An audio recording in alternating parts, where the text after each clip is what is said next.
Bismillahirrahmanirrahim. Dan akhlaknya. Teman-teman sekalian, kita tentu tahu bahwasanya Allah Subhanahu wa taala telah menciptakan laki-laki dan perempuan. Dengan segala perbedaan-perbedaan yang sangat mencolok di antara keduanya. Baik secara fisik, perempuan tentu lebih lemah daripada laki-laki. Makanya Bu, gak usah sok-sokan ngangkat galon. Gak usah. Saya kuat kok Ustazah. Jangan. Sayangi dirimu, sayangi peranakanmu. Kadang sekarangnya gak berasa, ntar kalau udah umur di atas 50-an tahun, tuh, dah jangan dah. Secara fisik kita sama laki-laki memang Allah Subhanahu wa taala ciptakan berbeda. Makanya aneh nih yang suka membicarakan tentang persamaan gender. Nah, enggak sama gimana disama-samain ya? Enggak usah disama-samain. Kalau bicaranya tentang mengangkat harkat dan derajat kaum perempuan, enggak usah kamu repot-repot melakukannya. Allah pencipta kita sudah melakukannya. Tidak ada ajaran lebih memuliakan kita kaum perempuan dibandingkan syariat agama Islam yang telah Allah Subhanahu wa taala turunkan kepada baginda kita Nabi besar Muhammad. Karena kalau mau disama-samain, itu ibu-ibu sekalian emang beda. Memang beda. Laki-laki tuh banyak pakai otak. Bukan berarti perempuan gak cerdas. Tapi laki-laki banyak pakai otak, sementara perempuan banyak pakai perasaan. Udah deh, mau siapa. Emang dasarnya perempuan Bu, bawaan baper aja. Makanya perempuan tuh gak boleh jadi hakim. Kenapa gitu? Khawatir menghukumi didasari dengan perasaan. Ya, rasa iba, rasa kesian, mukanya cakep, hukum bisa beda. Mukanya nih kayaknya nyebelin, nah itu hukum bisa beda tuh. Kalau jatuhnya sama perempuan. Belum lagi kalau perempuannya lagi PMS. Dia jalan bawa mobil aja tiangnya yang minggir.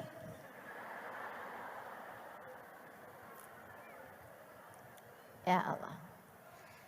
Teman-teman saudaraku sekalian yang saya muliakan, saya pernah dengar salah satu perbedaan mencolok antara laki-laki dan perempuan.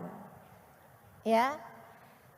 Laki-laki tahu apa yang dia mau, perempuan tahu apa yang dia tidak mau. Ini perbedaan mencolok nih. Yang gak usah orang lain, saya ngelihat ke diri saya juga yang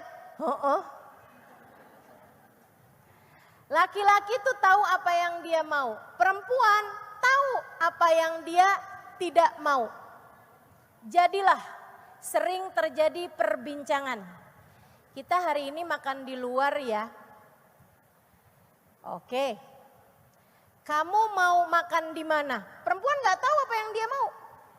Jadilah keluar jawaban terserah.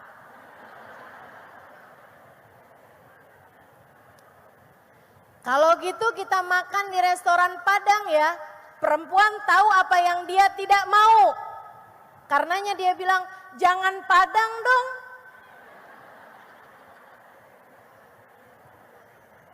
Kemarin pulang pengajian dikasihnya makanan nasi Padang. Oh, kalau gitu kita makan soto aja ya. Kalau gitu kita makan di mana? Terserah. Karena dia nggak tahu apa yang Dia mau. Kalau gitu kita makan soto aja ya. Jangan soto dong. Terus aja tuh begitu. Sampai malam. Dan keduanya tertidur dalam keadaan kelaparan.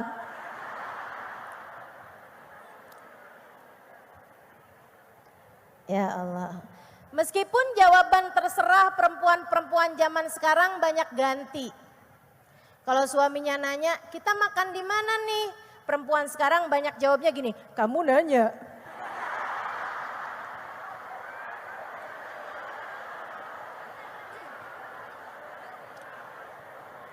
Teman-teman sekalian yang saya muliakan, nggak usah disama-samain laki-laki dan perempuan. Emang pada dasarnya nggak sama. Laki-laki punya kebutuhan sangat besar terhadap pengakuan. Perempuan punya kebutuhan yang sangat besar terhadap perhatian. Nih saya kasih ilmunya nih. Jadi kalau laki-laki itu senang dibilang, kamu adalah orang yang paling bisa saya andalkan. Karena dia perlu pengakuan. Kalau perempuan dibilangin kamu emang selalu bisa saya andalin. Perempuannya bilang emang apa-apaan nyuruh gua mulu.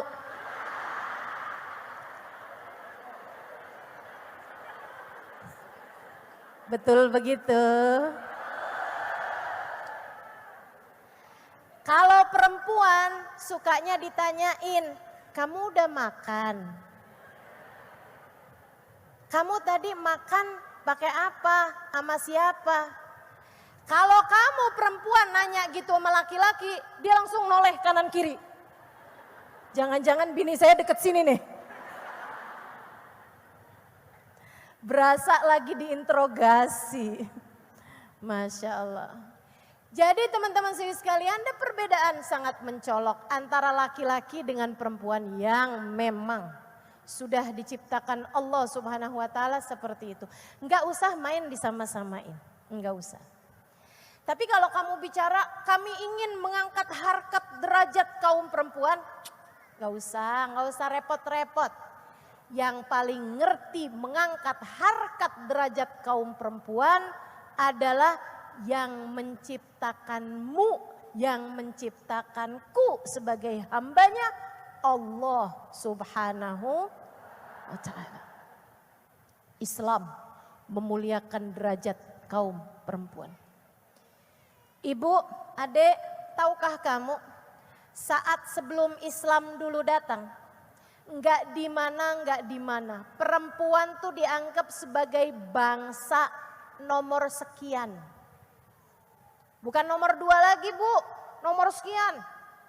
Bahkan banyak di antara mereka yang melihat kambing lebih mulia daripada perempuan. Sehingga banyak di antara mereka yang kalau punya anak perempuan, itu ibu-ibu sekalian banyak yang dikuburkan hidup-hidup. Bahkan saya pernah dengar tuh ada salah satu kisah sejarah kelam sebelum datangnya syariat Islam, bahwa kalau ada seorang perempuan melahirkan, di bawahnya dibikinin lubang. Begitu keluar dilihat laki atau perempuan. Kalau dia laki-laki, putusin tali pusarnya, diselamatkan, diberikan kepada bapaknya dan keluarganya. Begitu yang lahir perempuan, diputuskan tali pusarnya, dikuburkan hidup-hidup. Saat itu juga sebelum sang ibu sempat melihat anak yang selama ini dikandungnya 9 bulan. Kayak apa tuh Bu? Allah Subhanahu wa taala melarang tuh dalam Al-Quran. Salah satu syariat pertama yang diturunkan sebelum diharamkan minuman keras, sebelum diharamkan berzina, sebelum diharamkan makan BABI, sebelum hal-hal yang lain-lain ibu-ibu sekalian. Syariat pertama sesudah dilarang menyembah kecuali kepada Allah, Salah satunya adalah dilarang menguburkan anak perempuan hidup-hidup. Bukan hanya itu, akan tetapi Islam meninggikan derajat perempuan dengan ucapan Nabi Muhammad alaihissalam. Nabi pernah bicara nih di masjid, sahabat laki-laki semua di masjid kumpul.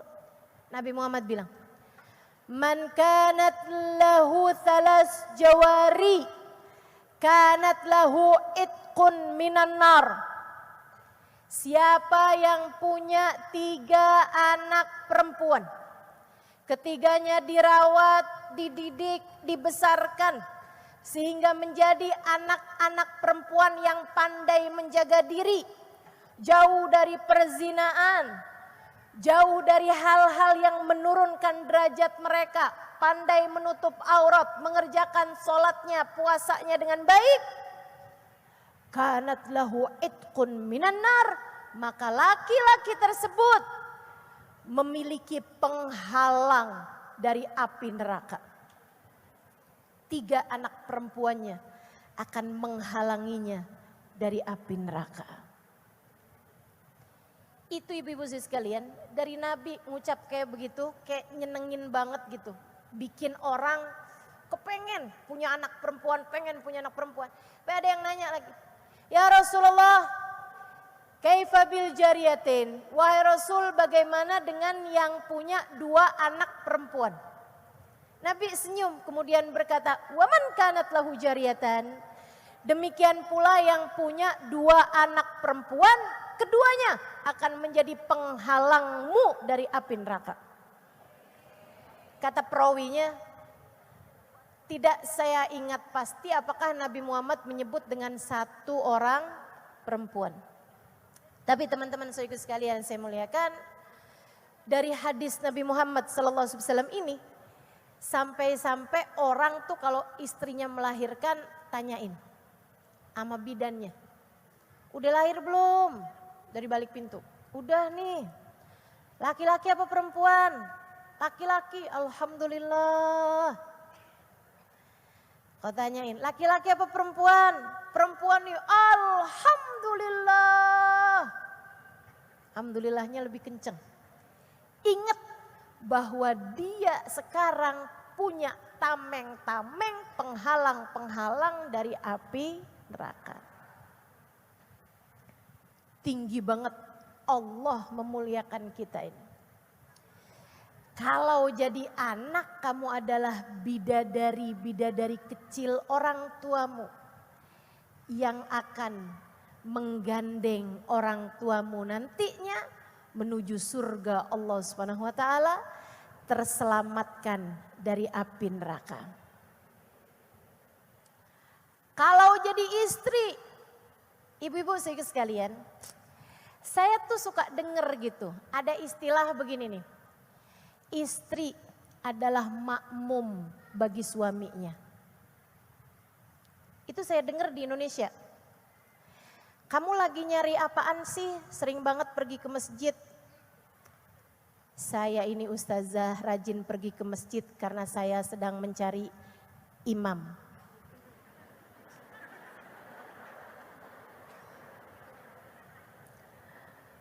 Maksudnya imam buat sholat, bukan imam dalam menempuh kehidupan. Teman-teman sekalian yang saya muliakan. Atau ada lagi yang bilang kayak begini nih, istri adalah tulang rusuk suami yang bengkok. Ya Allah. Bu. Atau lebih tepatnya Dek. Saya kasih tahu ya, yang tercipta dari tulang rusuk suaminya itu cuman Siti Hawa dari Nabi Adam. Kamu mah enggak. Yang tercipta dari tulang rusuk suaminya sekali lagi itu Siti Hawa dari Nabi Adam.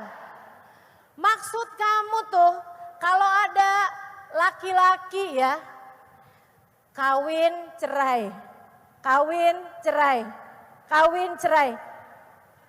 Berkali-kali gitu, berbelas-belas kali. Yang gak punya tulang rusuk.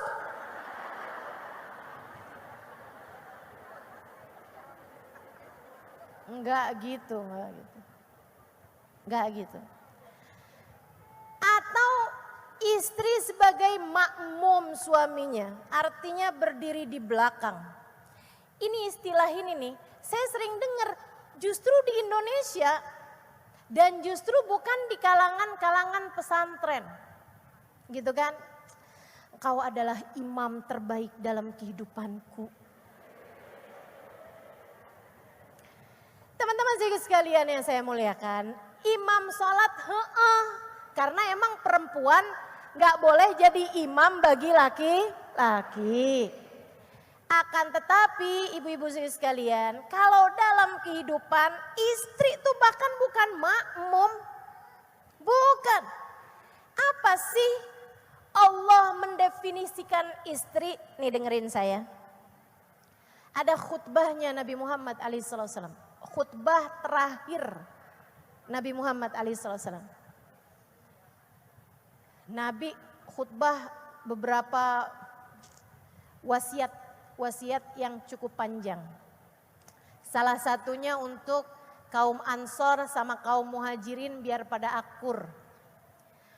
Orang Ansor mesti sayangi Muhajirin, orang Muhajirin mesti sayangin Ansor.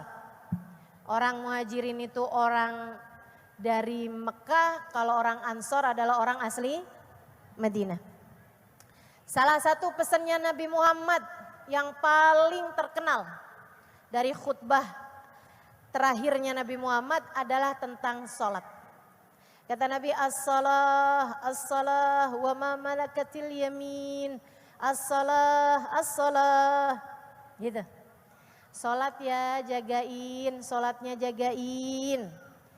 Demikian pula orang-orang yang kalian tanggung nafkahnya, anak, budak dan seterusnya yang tinggal bersamamu di rumah, jagain sholat mereka, jangan sampai ada orang di rumahmu gak sholat. Tuh Nabi kasih perintah.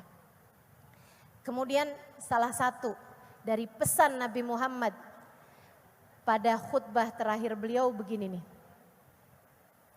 Ya ayyuhan nas, usikum bin nisa'i khaira, fa innahunna awanun lakum fi umuri dinikum wa dunyakum.